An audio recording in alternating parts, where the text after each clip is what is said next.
Good morning, everybody. It is Wednesday, so we get to do the camel in my favorite commercial, Hump Day. Mike, Mike, Mike, Mike, Mike, Mike, Mike, Mike. I never get tired of that. So, the concept I want to talk to you about today is, we've talked about raising our standards. Obviously, we've talked about setting goals, and we've talked about the triad. And one of the things that I said early on is I said, if you really want to change the quality of your life, then you got to raise your standards. And number one thing to think about is state management. We've been talking about that for weeks. And that the second most important thing to manage your outcomes in your life is whoever you surround yourself with is who you become. The 5 people that you spend the most time with, no matter how you spend time with them, that is who you end up becoming. So the concept today is, what type of effort does it take to get what type of results? This is a Tony Robbins concept, and it's always really resonated with me as you go out and you decide that you're going to produce results.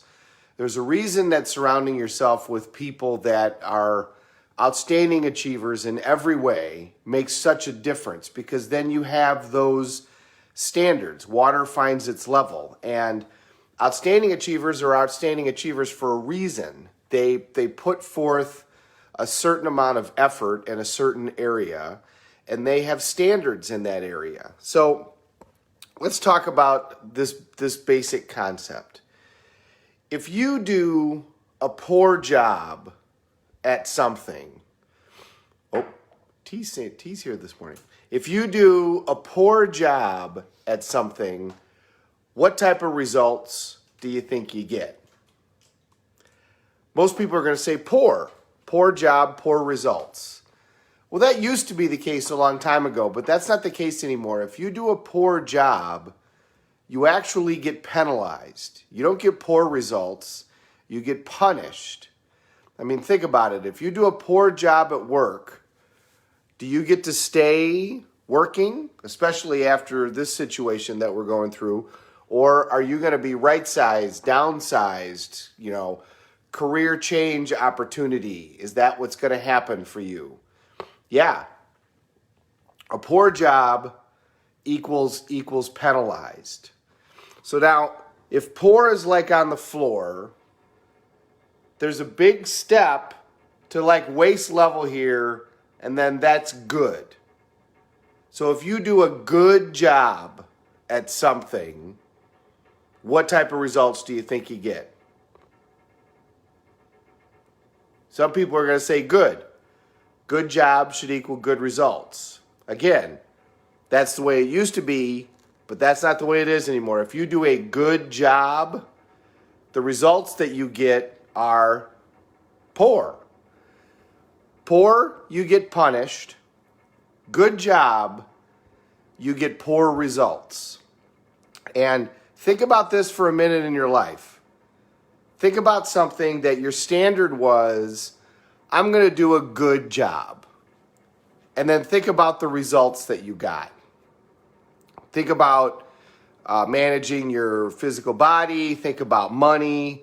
Think about some relationships that you've been in. Think about a relationship you were in that you did a good job in the relationship, and how well did the relationship go?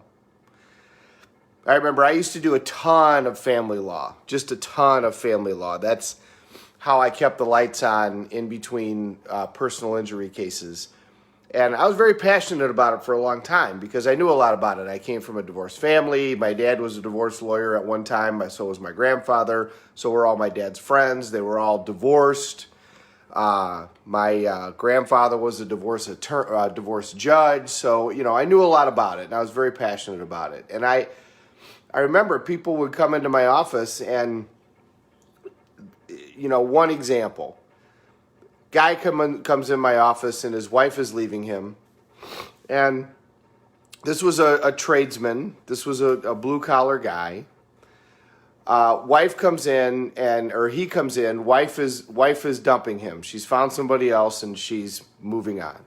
And he's devastated. This poor guy, I felt so badly for this guy. He is just absolutely devastated. He is heartbroken that this situation is happening. And he kept looking at me and going, why is this happening to me? Why is this happening to me? And he kept using the word good. I've been a good husband. I've been a good dad. You know, why is she leaving me? I never did anything to her. That was the phrase that he kept saying. I never did anything to her. And so we started talking, and I said, well, tell me what your life has been like. Tell me how things go. And he said, well, I've never hit her. I've never cheated on her. I work, and then I come home, and I always give her my check, and she has anything that she wants. Well, as I talked to this guy, and probably this was completely learned behavior, right, from his parents, but his standard was good. His standard was, I don't hurt you, I don't beat you, I don't cheat on you, and I go to work, and I give you my paycheck. That was his standard in life. Well, what else happened? Well, when he came home, he would go into his garage and he would work on his car. He had a car that he was putting together, and he would drink beer, and that was it. He didn't interact with his wife. He didn't interact with his kids. His standard was, if I don't beat you and I don't cheat on you and I give you my paycheck, then you should be happy. Well, of course, she wasn't. And, I tried to talk to him, and I tried to say, imagine that you had, because he was a car guy, I said, imagine that you had a high-end car. Imagine you had a Ferrari, and you parked it in the garage and didn't touch it for a year. You didn't drive it. You didn't take care of it. You didn't do anything with it. You just ignored it for a year, but it was protected. It was in a garage, so nobody stole it. I said, how well do you think that Ferrari would run after a year? And he kind of thought for a minute, and you could see his eyes kind of open up and I said, you can't ignore a relationship and have it flourish. You can't ignore anything and have it flourish. That's just not the way that it works. So that's an example of a good job. He did a good job. He didn't beat her. He didn't cheat on her. But he got a poor result. And it was a very difficult lesson because he loved her, but he didn't know how to make that relationship work in a way that worked for her. So he needed to do a better job. Now, you're up at 4:30 in the morning and you're watching this. You're not doing a good job, right? You're better than that. So you're this huge jump all the way up here to excellent. And excellent people do an excellent job. They're not the person that ignores their spouse. They're not a person, well, maybe you did, but you got to learn the lesson. And when you do an excellent job, what type of results do you get? Good. Good gets poor. Poor gets punished. Excellent job gets good results. And think about it in your life. When you do an excellent job, that is what you get. You get good results. You don't get excellent results. In order to get all of the rewards, you've got to go just a little bit higher. Just above excellent, there's a level called outstanding. And when you do an outstanding job, that's where all the rewards are. When you stand out in anything, whether it's being a parent, whether it's being a spouse, whether it's doing whatever you do in your business, whether it's doing whatever you do with your physical body, the people that stand out, do that little bit more, are the ones where they get all the rewards. And the rewards, quite frankly, are disproportionate. They really are. On the couple of occasions when I've done something outstanding in my work, the rewards are disproportionate. And it's not really fair, but that's the way it's set up. And think about in athletes. What's the difference between Michael Jordan and everybody else? Was it size? Was it speed? Was it God-given talent or ability? He was 6'6". He wasn't even the first person drafted in the draft. He was cut from his high school basketball team. The difference was not ability. He had God-given abilities. He had certain abilities when he was born, but so did hundreds, if not thousands, of other people on the planet have the same abilities as him. The difference wasn't ability. The difference was effort. And the difference was his standard. His standard was not, and I know this because he said it. He took it from Dr. J. Dr. J was interviewed one time and asked, "How come you're so good?" And it was kind of a snarky question. And so he actually turned and answered the question, and he said, "The reason that I've achieved what I've achieved is because I don't compete against other people, I compete against myself." And that standard is the standard that Michael Jordan took, and it's the standard that Tiger Woods took. When Michael Jordan got drafted and came to Chicago, the guy that the Chicago Bulls sent to pick him up drove him around Chicago because he asked him to, and he said, "I'm going to be the greatest player that's ever played in the NBA. I'm going to win multiple championships for this town, and you're going to be my driver for this entire time. Thank you for driving me around Chicago and taking the time to show me around." That was his standard when he went in.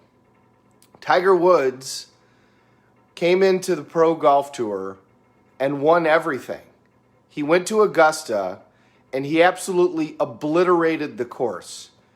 He broke every record that Augusta ever had. Lowest one round, he destroyed the tournament record by like 15 strokes. He broke everything that the course had. He tore that course up so badly that they redesigned the course. And he got done, and he looked at his swing, and he said, "This swing isn't sustainable.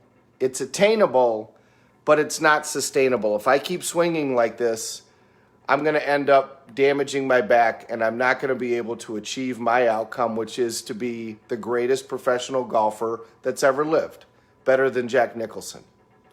And so he spent an entire year redoing his swing where he could hardly hit the ball. And then everybody was criticizing him, saying he was a flash in the pan. If you remember, Cadillac pulled their contract with him. Titleist pulled their contract with him. The one place that didn't pull their contract with him, Nike. Knight, the owner of Nike and the founder of Nike, renegotiated his contract with Tiger Woods, even though it wasn't up for another 3 years. He was 2 years into a 5-year contract. And Knight came in and said, "You know what? I'm going to redo and give you a new 5-year contract." He doubled what he was paying them and then said, "Oh, by the way, we're now going to make golf balls and golf clubs. But there's no requirement that you use our equipment. I'm just letting you know." And then Tiger Woods started using Nike golf clubs and golf balls. And a year later, when that new swing clicked in, he went back and won Augusta with the magic shot on, I think it's 13, the par 3, where he chipped in and the ball hung on the edge of the cup with the Nike logo staring there right in the camera. And that shot's going to be shown 50 years from now. Those people lived life at their own standard, not measured by anybody else, and they're outstanding. And there's local people that you can see this. You can especially see it in somebody's body. Kevin Johnson. Kevin Johnson is going to be embarrassed that I did this, but Kevin Johnson watches these videos. Now, does Kevin Johnson do an excellent job at physical fitness, or does he do an outstanding job at physical fitness? He has an outstanding job. He never misses. His workouts are unbelievably intense. He's up at 4:30 in the morning, and he runs, and he goes to that gym every day. And he doesn't go and just do the same thing. He is always going to another level. And if you can get him to take his shirt off, you can see the results. The guy could be a fitness model right now. That's something that you can see. So whatever it is that you want to do in your life, approach it with that standard. You want to be outstanding. You want to stand out. You want to stand out from all of the others and separate yourself. And remember, the way to speed this up, mirror and match. Find the people who are the best at what you want to do and do what they do. But the first thing that you mirror is their standard. And that's going to take you to the level that you want. And that's where all the accolades are. You want to be a great parent? Be an outstanding parent. You want to have a great relationship? Be an outstanding spouse. And you're going to have a great relationship. You got to give, and then it comes back. That's the way that it works. Make it a great Wednesday, everybody. Thanks for watching.